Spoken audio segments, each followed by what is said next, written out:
Thank you. Good afternoon, everyone. Thank you very much, Adam. Wow. I am in the presence of greatness. What an honor.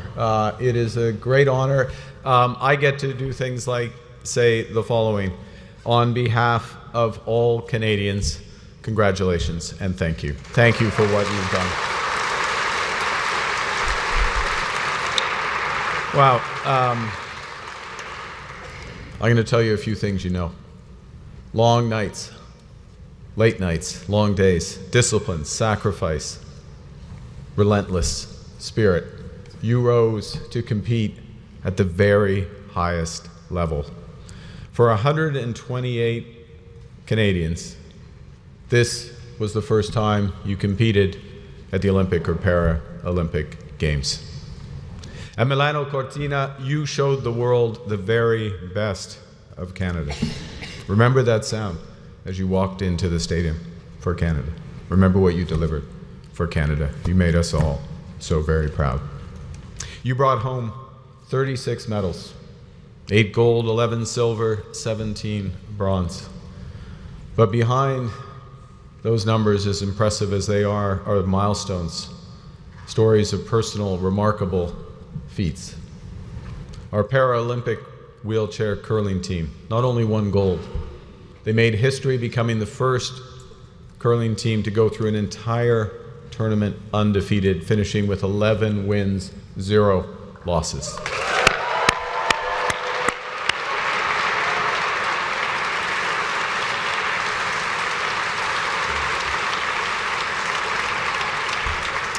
With his bronze medal, Brendan McKay returned Canada to the Olympic podium in men's ski halfpipe for the first time in 12 years.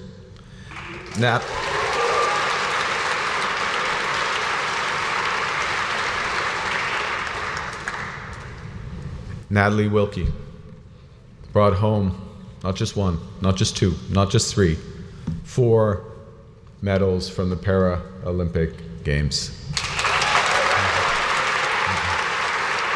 But all of you gave us something, all of you gave all Canadians and people around the world something even greater. You reminded us as Canadians, though, that we're part of something bigger. It was referenced a moment ago, it's a tough world out there. It's a more divided world. Your success, your drive, your example, your sports, your sense of sporting values, that united this country. I think of the various, you think in Forest, Ontario, neighbors gathering in the local Legion and celebrating Tyler McGregor's silver medal in para-ice hockey. In Calgary, ski jumper Nicole Moore's mother runs a retirement home, and all the residents gather to watch Nicole's Olympic debut and share the joy of a dream realized. À Gatineau, c'est pas loin d'ici, le club de ski de fond de Nakurtuk. J'étais là plusieurs fois avec ma fille et ma femme. À Nakurtuk, où Catherine Stewart-Jones s'entraînait autrefois, on regardait l'athlète olympique avec l'espoir de pouvoir, eux aussi, porter un jour la feuille d'arabe. En vous regardant arborer fièrement les couleurs du Canada, les communautés se sont rassemblées pour encourager et célébrer notre pays. En Italie, vous avez incarné l'esprit, l'ambition et les aspirations communes de tous les Canadiens et de tous les Canadiens. Et le pays tout entier est très fier de vous. Now, this success, your success, doesn't happen alone. Behind every athlete is a team of people who help make your journeys possible. The parents who wake up before dawn to drive you to competitions or practices. The coaches who stay late long after practice has ended to push you further. The family, the friends, the loved ones who stood beside you through the victories, yes, but also through the setbacks, the injuries, the moments in between. And so today we're celebrating, of course, you, as we should, but also the people behind our athletes. Merci. Merci pour les sacrifices que vous avez faits et pour votre dévouement envers nos athlètes. Vous êtes la force qui motive chaque athlète et le souffle qui anime chaque performance. Vous êtes le moteur d'équipe Canada. Now, your stories all started, and this was referenced a moment ago. These stories start in the family and they also start in the community. At the rink down the street, a local soccer club, well, maybe not for the Winter Olympic. Well, you could also play soccer. You're all amazing athletes, so you play soccer as well. Local soccer club, the track at the high school. And that's why in April, responding to Adam's leadership, someone who knows both the podium and the playground, that's why in April, the government announced the largest investment in sport in Canada's history, providing more than $750 million in funding for athletes.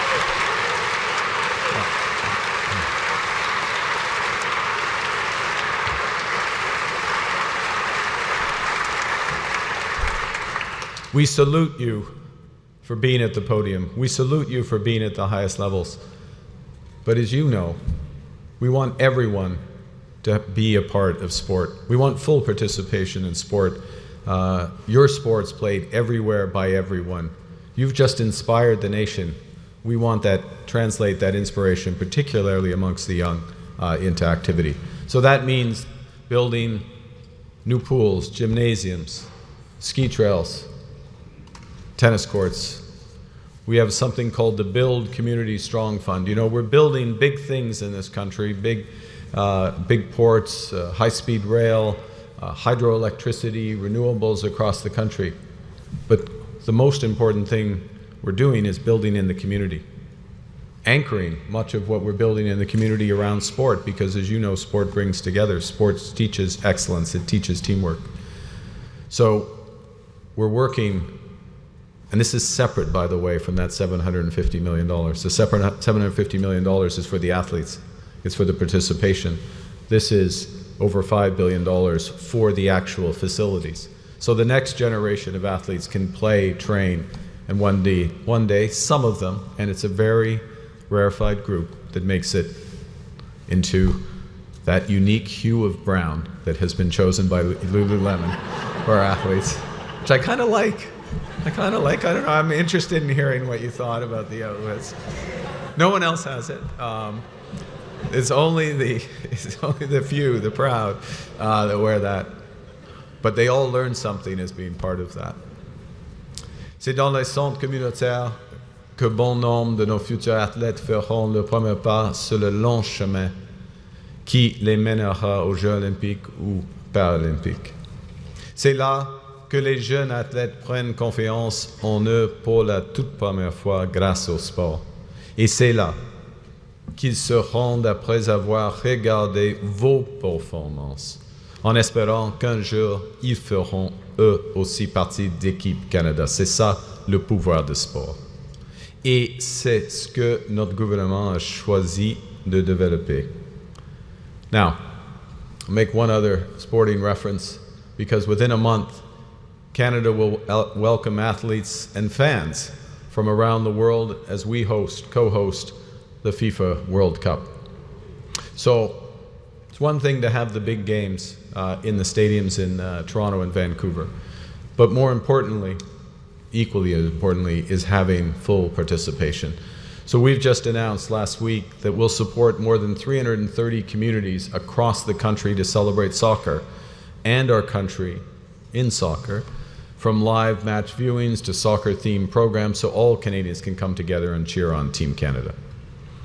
Now, to every Olympian and Paralympian in this room, thank you.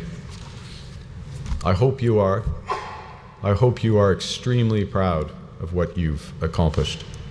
I don't think you can appreciate just how much you've inspired your fellow countrymen and women, because you have. And I will tell you that excellence in sport, like excellence in life, leads to good things. I wouldn't be here, right, without excellence in Adam Van Couverden, right? One of the first MPs, he was an MP at the time, who convinced me to run for the leadership. One of the first who pushed, and there's others here, Madeleine, Zoe, many of my colleagues, Linda, who pushed for excellence. If we're going to do something for sport, let's do it right. let's not do half measures. Let's do it at the level that you represent. Let's do it big. Let's do it sustained. Let's make a difference, yes, for the elite, for you, for those who are close to being at your level, but also for all Canadians. Because we are building Canada strong, and we are building Canada strong for all. Merci beaucoup. I look forward to seeing you there. Thank you very much.